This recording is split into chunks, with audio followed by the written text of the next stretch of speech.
Hey, how's it going, everyone? My name is Derek Afasi. I'm the owner of Afasi Financial Group and RetireSharp.com. Today's topic, I want to discuss in detail what is a 770 account, and more importantly, when should a 770 account be utilized for an individual retirement accumulation situation or retirement supplement situation, and then also when is it not necessary or where it could really blow up in someone's face. So I want to really dissect the pros and cons. Understand that I'm going to be non-biased towards this type of account. This is a type of strategy that I leverage towards my own retirement planning, but that does not mean that this is going to be successful for your guys' retirement planning. It really just depends if you fall into, a specific category, if you have a specific length of time before you're going to retire, and then what are the benefits. So I'm going to also show you how we design plans and how we could create more successful 770 plans, or different things for you guys to be aware of on what makes a really good a cash accumulation 7702 plan or 770 plan, as opposed to something that you're just paying for a type of cost or a charge or an insurance related charge in there. So when viewing this, please have an open mind. Sometimes these things work really well, and what I've seen majority of times is individuals will call into the agency, call into the office, and they're trying to be set up on these types of plans, and there just simply is not going to work. They either want to retire too soon, they're not allowing these accounts to accumulate as long as they should be, and there's some risks involved where they would be better off just going with a more traditional retirement plan, such as like a Roth IRA or just a traditional 401k. So I want to make sure to get that up front in the beginning, because the things I'm going to talk about are definitely good things about this, but understand that there are very common traps with this. So just always be wary and always be mindful, and hopefully this could help further educate you on the topic. So this is just a type of marketing name first and foremost. 770 account or 770 account. What it's basing it off of is you have a lot of insurance agents that what they're doing is they're honing in on Internal Revenue Code 7702 regarding the different tax benefits within a permanent life insurance policy. And when structured the proper way, which is really important to understand because you have to structure it the proper way, there's a way that you could leverage max cash value within that plan, and this cash value could be utilized as a retirement supplement for your later years when you're looking to retire, whether that's before age 59 and a half or after age 59 and a half. There's different things that you could do to make contributions into these types of plans when they're structured properly, maximize out the cash value, and the ultimate results when done properly is you could accumulate those dollars. Those dollars could accumulate tax-free. You could pull those monies out tax-free, so you could receive tax-free income. And then the third level of importance will also be a tax-free death benefit. So these are the benefits of this type of plan. And I'm going to show you exactly what I mean by like how a traditional permanent life insurance policy works, then what typical advisors do or typical agents do to max fund a cash value plan, and then what we do differently in our office to try to make sure that we're squeezing out even more leverage, and why we've been very successful on a national basis of offering these types of plans only when the situation works for that individual. So typically whenever somebody's looking to utilize dollars to save for retirement, they're known as in their accumulation phase.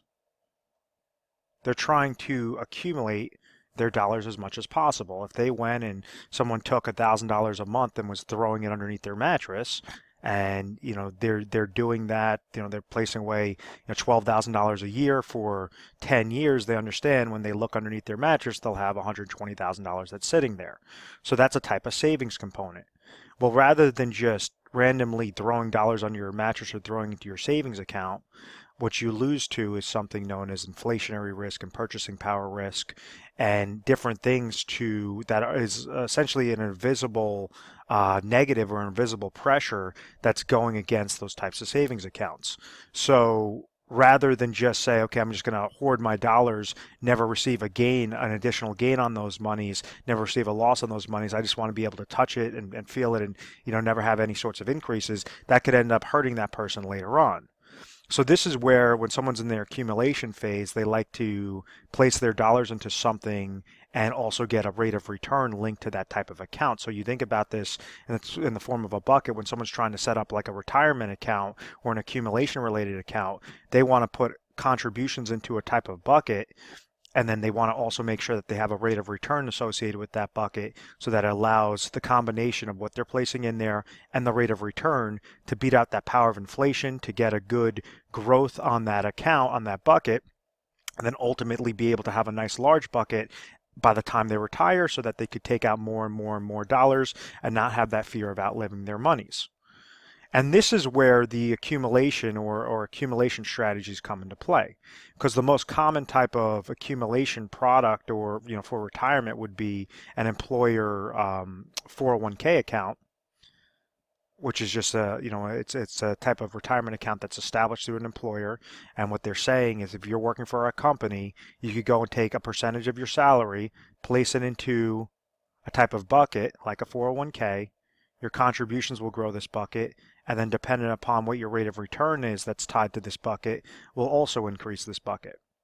And this rate of return is very important, because when you're picking 401k options, what determines this rate of return side? And that has to do with your different funding options that you could choose. So these are your different mutual funds, stocks, bonds, ETFs, whatever your array of options are available. As long as these come back positive and you added dollars into that account, well, then your 401k is going to be larger than it was the previous day or the previous year. So why is that important when we're looking at a 770 account, and what are the mistakes or what are the flaws with traditional retirement plans? And then how can a 770 account or 770 account really be beneficial for that individual situation? So just after years of reviewing financial publications and different strategies and stuff, what we did, we figured out that with an accumulation stage, in order for an accumulation stage to be really successful, they have to really focus in on 4 main quadrants. And some advisors use this as the acronym of time. The first one stands for taxes. So if you go and you have your monies that are invested into an account, like a type of retirement account, does it make more sense for those monies to grow tax-free and pull those monies out tax-free, or to grow tax-deferred and be fully taxable in the back end? Because when we're looking at traditional 401k, I'm just going to use 401k account as this example, what happens is that's known as a pre-tax qualified retirement account. So just like the bucket, any contributions that are being placed into this bucket are getting a tax deduction, meaning that if somebody makes $100,000 in a given year, let's say they threw $5,000 into their 401k account for that year, and everything else being equal, their adjusted gross income at the end of that year would be $95,000. They were pre-tax, they got that tax deduction up front, and therefore that $5,000 that's being placed in there on the contribution side, and whenever that rate of return comes back positive or negative, whatever that rate of return is that grows this bucket, that's going to grow tax deferred. And then when it comes time to retire, when they're in their 60s and they want to pull this money out, that's going to be fully taxable. So the government isn't just being nice and saying, okay, put your dollars into a 401k plan, get this tax deduction, everything's going to be rainbows and butterflies, you're going to have all this good growth, and we're never going to get a dollar back. There's an incentive to obviously get your tax deduction now, but their bottom line is to essentially fully tax you on those monies every time you take monies out of that account later on. So with a 770 account, what happens with those sorts of monies is you place them into those accounts when it's funded correctly. The cash value could grow tax-free. Whatever's netted over from the contribution side grows tax-free, and therefore the rate of return also that's placed in there grows tax-free. So then when it comes time and you're pulling it out properly, when you want to retire, those are going to be 100% tax-free. It sounds great, but understand that the contribution is really the trick with this entire account. The contribution, and then also making sure that you're having a favorable contract with favorable rates of return to make sure that you could have double compound interest working into that account. But when it comes on a taxation standpoint, do you want something that's fully taxable or something that's going to be tax-free later on? And it really just depends upon what the tax environment is at that time. So when we look at a chart of the top marginal federal tax rate, and this obviously stops at 2013, so it has to be updated further. You can just do a Google search on this. What it shows us is how high taxes used to be and where our tax rates right now. Well, if you're a couple years out from retirement, well, that might not be as big of a deal as if you're over 10 years out from retirement, 10 to 20 years out from retirement. And if those increase and you're in a high marginal tax bracket, that could be, detrimental to your position. That could be detrimental to the amount of income that you're receiving later on, from your types of retirement accounts. Case in point is, let's say if you pulled out $100,000 and it's from a fully taxable bucket in retirement, and let's say you're in a hypothetical 30% tax bracket, well, you're going to be able to walk away with $70,000 of income because $30,000 had to go with taxes. It was fully taxable, the amount of monies, as opposed to a bucket that's going to be completely tax-free or a retirement account that's going to be completely tax-free. If, let's say, you're pulling out $80,000 that's tax-free, well, you're going to be able to walk away with $80,000, even though it seems like less dollars. Because that taxation standpoint, how can you be most tax efficient during your accumulation strategy, meaning the dollars that are going into the dollars that are growing, and then when you're ready to pull those monies out, how do you utilize that most efficiently, most effectively on a type of accumulation and eventual distribution phase? The second aspect stands for I, which goes towards inflationary protection. So this is why it's important and why individuals tend to place their dollars in something that's linked to the stock market, is because they don't want to lose to inflationary risk or purchasing power risk.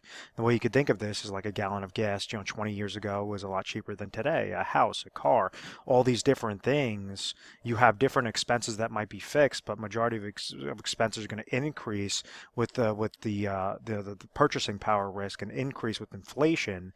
And that's why, rather than just set aside a fixed dollar amount, hoping that that fixed dollar amount will just keep compounding or just keep accumulating, you want to make sure that you're effectively accumulating your dollars, you're contributing it into something, and making sure that that rate of return is at least beating out what the pace of inflation is.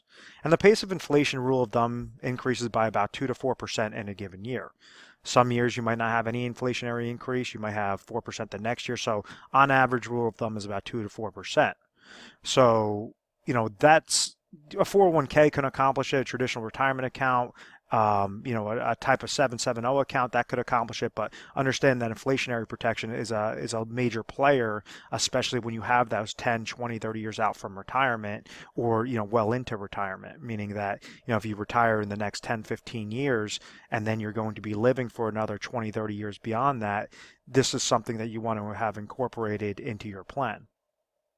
The third important aspect is market losses. And how exactly can you try to restrict something known as your drawdown?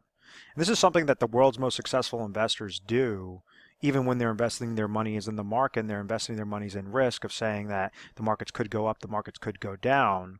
One of the things that these individuals or these institutions do really well is they try to protect their ass. They try to protect their backside to make sure that if the market's going down, that they have a really good risk-adjusted return, and that downward loss is not completely wiping out their accounts. And there's a term that I use a lot, and I said in retirement, whether that's in your accumulation or whether that's in your distribution phase, I said large downward market losses could hurt far worse than gains could help you. And what I mean by that is, somebody loses 10% in 1 year, it's going to take them 11% gain the next year just to get back to break even.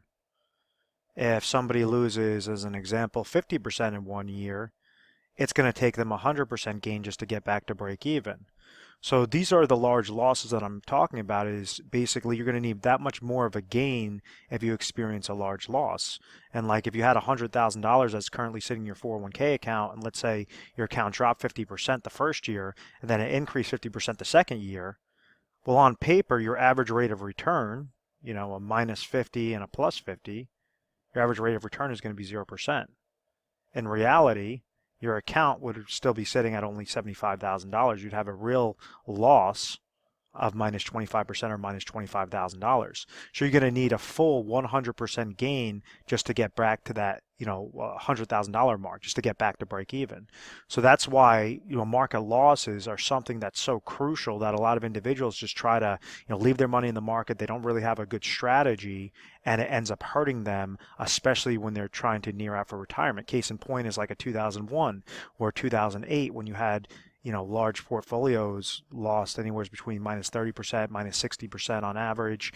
And, that was a big hiccup. If you increase that number to $1 million and this person takes a 40% hit that 1 year, that's $400,000. That is a lifestyle change, especially in retirement when they're nearing retirement. So that's something really important, is to protect downward market loss. So when you're looking at like a traditional 401k that's tied to market, dealing with mutual funds, stocks, bonds, commodities, real estate, whatever that case might be, or IRA accounts, you have unlimited upside, but you also have an unlimited downside regarding those market losses. So unless you have a really good strategy to how to protect that, this is where a lot of individuals fall victim to this. A 770 account, the ones that I like to leverage are something known as IUL-based plans.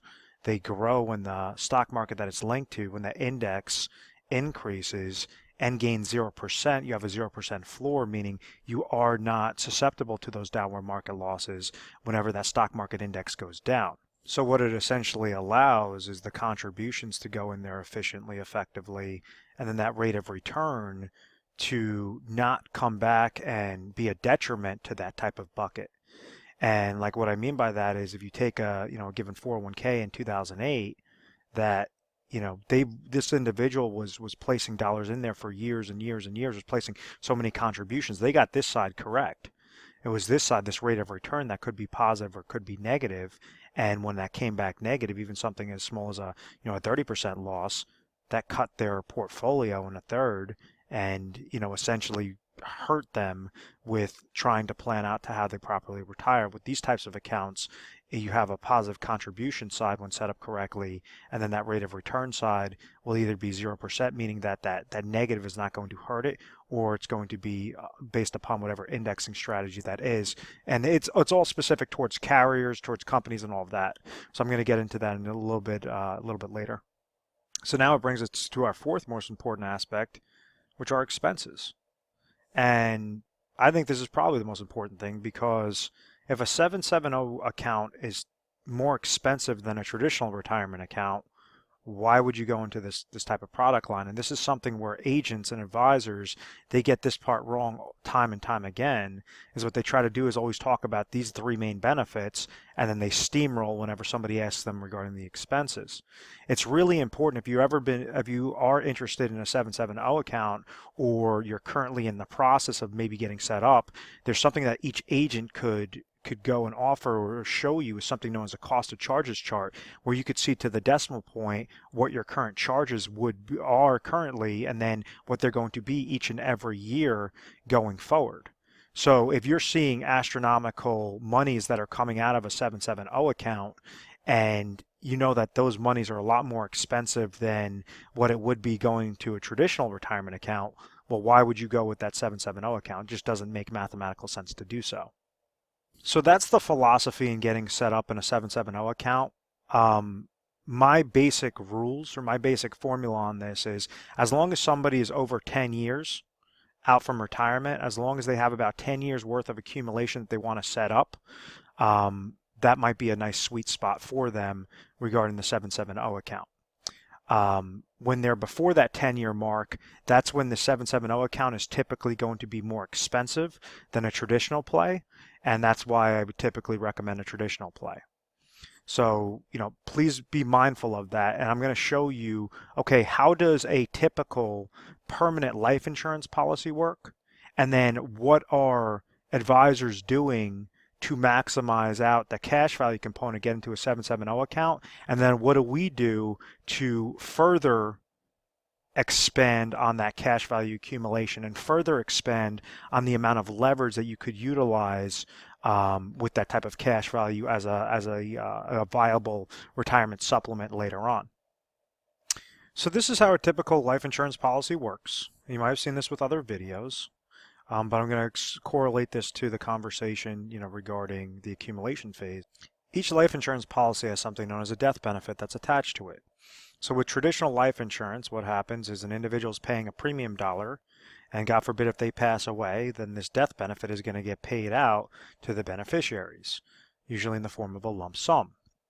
So if someone's putting in $1,000 into a plan and they have a $500,000 death benefit, this person makes one payment and then passes away, well, $500,000 now has to come off the life insurance company's books and get paid out to the beneficiary. So that's a large loss for the life insurance company. Any time that they're in risk to have these large losses, it's going to increase something known as net amount at risk, NAR. So, and case in point is like this is showing the dollars go into the plan. Majority of the red section is known as the cost of insurance and other expenses. That has to get paid first to basically correlate to the death benefit to the net amount at risk, and whatever's left over is going to go into a type of savings account known as cash value. So this cash value is all the good things that I spoke about, in this video of saying, okay, you could have tax-free monies, you could have inflationary protection, no downward market losses, expenses, all these different things.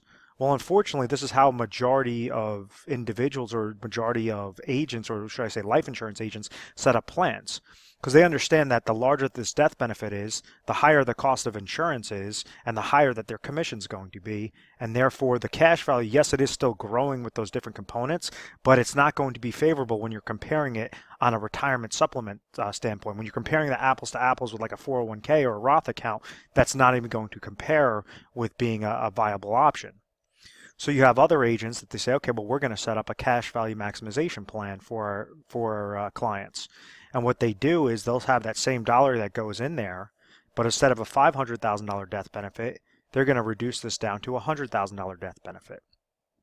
They're going to reduce this down to what the legal limits allow with the Internal Revenue Code 7702, 72E, and 101A that says that they could grow this money, this cash value, tax-free. They could pull this money out tax-free, and they could also leave a tax-free death benefit. When someone's looking to utilize a 770 account, the cash value is going to be the most important thing, and the death benefit is going to be the least important aspect. You're not trying to get put into this plan for a death benefit play. Death benefit should be the absolute least of your concerns. Yes, you have a death benefit that's sitting there. Yes, it's beneficial, but you should try to beat the hell out of this death benefit as much as possible because you want to try to hone in on this cash value as large as possible. So with the death benefit being reduced down to $100,000, what did we notice? Well, the cost of insurance and other expenses also were reduced by, about a fifth of the price of what it was with the $500,000 death benefit. And therefore, this $100,000 has less dollars go to the cost of insurance and expenses because the risk is less to the insurance company, and therefore more money is being netted as a contribution into that cash value. So all that happened was there was focus on that net amount at risk. So whenever we set up plans, and I say, okay, well, other agents, they'll go and they'll try to set up these types of plans, and they'll just figure out this death benefit side, tweak down the death benefit and call it a day. And you're still leaving a large portion towards cost of insurance and other expenses. So what we did was we really figured out, what is this net amount at risk? What is the actual risk to the insurance company? And how can we cherry pick specific carriers and specific strategies to further reduce this net amount at risk and further increase the amount of cash value that's growing within that plan while still staying in compliance with these internal revenue codes? Because be mindful that the reason why you can't drop down this death benefit to like $1 and put $1,000 in there is because this would be known as a modified endowment contract, and therefore you're going to lose out on all those tax benefits that I mentioned previously. So if you have too small of a death benefit and too large of a cash value, well, then it's known as a modified endowment contract, and it works like a type of non-qualified retirement plan. So it's very important to strip down this death benefit to bare bones legal limits, and then also make sure that this cash value is correlating with it as well.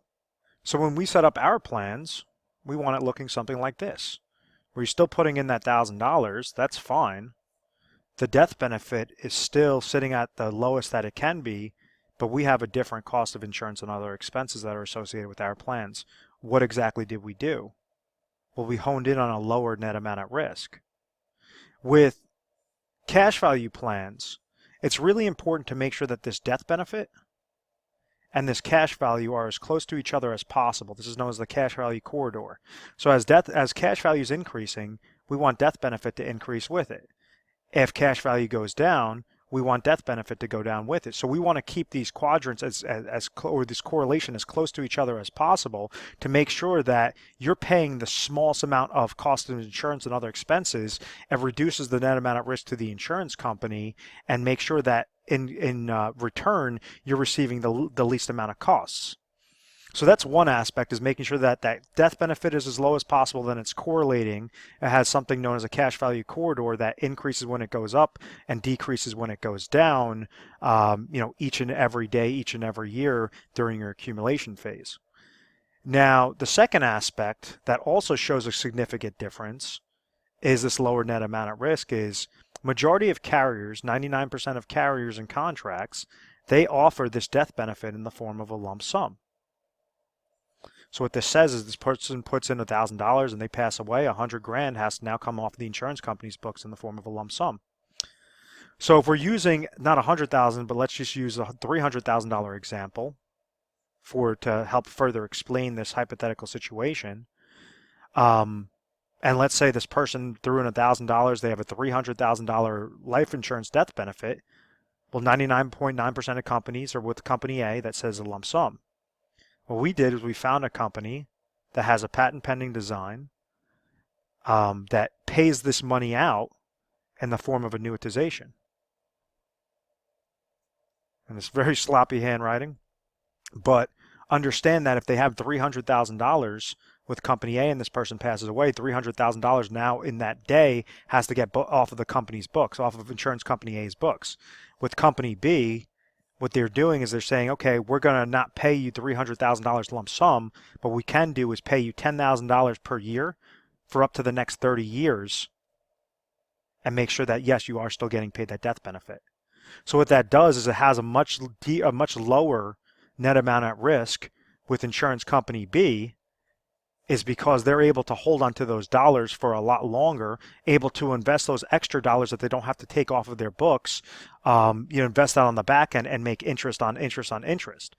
Now, with somebody that's looking at this, you're saying, well, what the heck? I lost out on that death benefit. My beneficiaries aren't receiving that in a lump sum, which is exactly my point to say this is why the death benefit should be the absolute least of your concerns. There's two main components with this. First off, you want that death benefit to be as low as possible. Second off, you want this net amount at risk to be as low as possible. So therefore, even if it's getting paid out on an annual basis, a 30th each and every year for up to those 30 years, that's completely fine because you were able to leverage that cash value. They're still receiving a tax-free death benefit, but in the back end, it's significantly lowering that net amount at risk. It's significantly lowering those costs. And when I'm saying significant, it's not just off of like 2-3% cheaper, cheaper fees. It could be anywhere from 20% to 40% cheaper costs of insurance and other expenses when you're structuring it the right way with the correct carriers and the correct contracts, as opposed to just going blind into these type of 770 accounts. So if we're going back to that bucket aspect, everything I just explained was to add on more dollars from the contribution side. Remember, there's two sides to this accumulation phase. You have contribution side and rate of return. So if we're doing everything correctly and you have the most amount of dollars contributions going in there, well, you can't just call it a day. You also have to make sure that this is maximized as well. It's maximized in a very safe, efficient manner, and this is where we still cherry pick the carriers. We'd only find the ones that give us that annuitization phase on the death benefit, but then we also find ones that have really high either cap rates or really good indexing strategies. One in particular that we like to deal with, it actually has an uncapped index and a 0% floor. So if you go into that index and let's say the index gains 15% that year, you're going to have a plus 15% into your cash value on top of the contributions that you're placing in there. If let's say the next year that index loses 40%, well, you're going to have a gain of 0% in there. So it's going up whenever that index goes up and gain 0% whenever that index goes down. The mistake that's made is individuals just go into this type of plan and they'll go into a plan with like really low cap. So they'll have like an S&P 500 with like a 10% cap and think that, okay, that's a good contract, as opposed to other ones that might have 17% caps or might be completely uncapped indexes that make this rate of return much more favorable and overall grow your bucket at a much higher exponential rate of return or an exponential growth than just falling victim to those lower cap limits. So that's the main takeaway, is to make sure that you're stripping down those costs as much as possible. And second off, you're also finding really good indexing strategies and really good growth potential in there so that everything makes mathematical sense. But once again, we want to make sure that we're checking the acronym of time whenever we're looking at a retirement situation. So let's say if, yes, okay, the 770 account is more tax favorable than a traditional account, the inflationary protection will run them at both the same rates of return to make sure that it's as close to an apples-to-apples correlation as possible. We're just letting them know that the 770 account is, you have that 0% floor, as opposed to the other account, which could go down when it's tied to market to downward market losses. But most importantly, the expenses.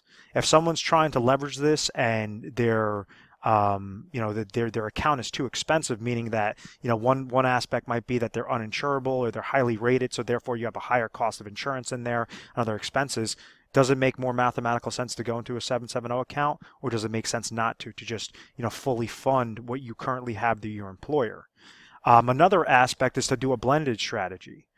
And one of the things I didn't mention with like a typical 401k account is they offer something known as an employee match. So what that means is if someone's making $100,000 and maybe they might be offered like a 3% match on their 401k account.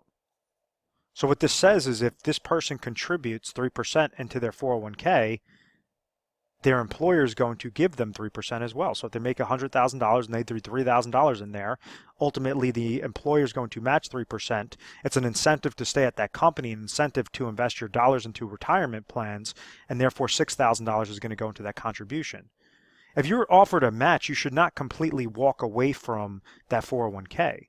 You should limit it down. So you should say, okay, if I'm looking to put 10% of my money away for retirement, and I understand the good things mathematically, it comes back really well with the 770 account. Maybe I'll reduce my contributions to my 401k to 3% to at least get that matching money. And then the other 7% is going to go into, a 770 account, only if that 770 account comes back most favorable. So like if you're only like 5 to 10 years out from retirement, the 770 account, rule of thumb, might not make the most sense for you. If you're going, over 10 years, 10, 15, 20 years out from retirement, typically that's where you have a lot of really good compound growth potential in there. It allows us to strip away those costs as much as possible. And we show you to the decimal point what your expenses would be in this, what your expenses would be with your 401k account we do, or your employer sponsor plan or an IRA account, whatever that case might be. And we'll compare all across the board to make sure that all the math adds up. What we also do different is we have a calculator known as a Retire Sharp planning system where we get to depend upon the area that you're calling in from, depend upon your situation, your age, all of that. We get to receive back over 1,200 plus results. What are the top 3 results for your situation? What is the number 1 recommendation that we would make? And then we take that number 1 recommendation and we show you on a scientific basis how much should you place into this type of plan, or whether you should not place anything into this plan and maybe go into other avenues, that's going to be most effective, most efficient. If you're in an accumulation stage, well, there's specific strategies to leverage in an accumulation phase to be most efficient. If you're nearing that road from retirement, well, then there's something known as a preservation and distribution phase that you want to make sure that you're not commingling a preservation and distribution phase with an accumulation phase. Each one serves their own purpose. Each one has a specific set of rules to make sure that they're more efficient than the other. So, depend upon what your situation is.